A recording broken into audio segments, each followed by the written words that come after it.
Concerns are rising about China's influence over academic freedom at American universities. Today, we look at Harvard's relationship with China and why it matters. NTD's Catherine Wen has the details. The U.S. is stepping up its scrutiny of universities' foreign funding and contracts. The most recent case, a prominent Harvard professor was charged with hiding his ties to China's Thousand Talents plan.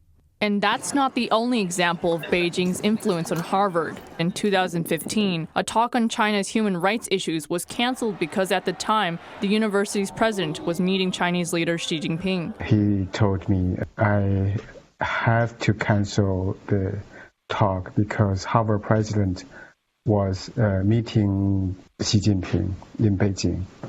A Chinese dissident and human rights lawyer had organized the event.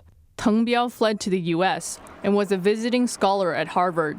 A few weeks earlier, he got a call from Harvard Law School's vice dean. And he also mentioned the programs that Harvard University cooperated with Chinese institutions. The Washington Free Beacon reported that Professor William Alford said the decision was his own. Teng says many elite universities and individual scholars practice self-censorship, and this has become a threat to American academic freedom and free speech. Because they didn't want to anger Chinese government, and they want further cooperation. Bloomberg reports that since 2013, China has given donations and contracts to American universities totaling almost $1 billion. And Harvard is the top recipient, taking in $93.7 million. Every Harvard president since the 1990s has visited China. Harvard and the Chinese Communist Party and its institutions have built a wide scope of partnership programs. While most joint efforts focus on academic collaborations, one particular program has raised concerns and earned Harvard a Chinese nickname, which translates to the Chinese regime's second central party school.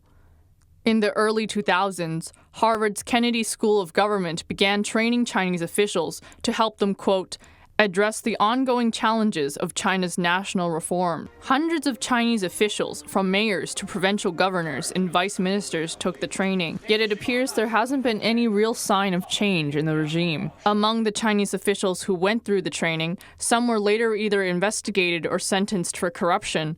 One was known for seizing a voice recorder from a reporter after he was asked a tough question, and another, a former justice official, said human rights lawyers will ruin the socialist rule of law. This former official and another who attended the training were also publicly called out for their involvement in the persecution of Falun Dafa, also known as Falun Gong.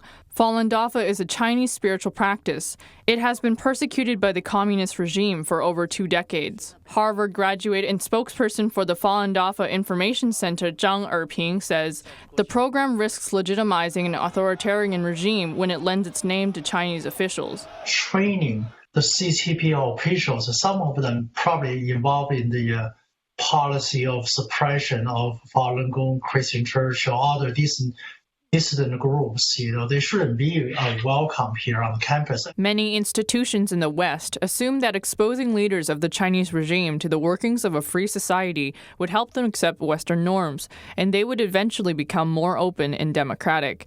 It has not succeeded. Beijing's lack of transparency during the pandemic has forced many countries to reassess the relationship with China. Zhang says it might also be time for Harvard to rethink its approach to the Chinese regime. Reporting by Catherine Wen, NTD News.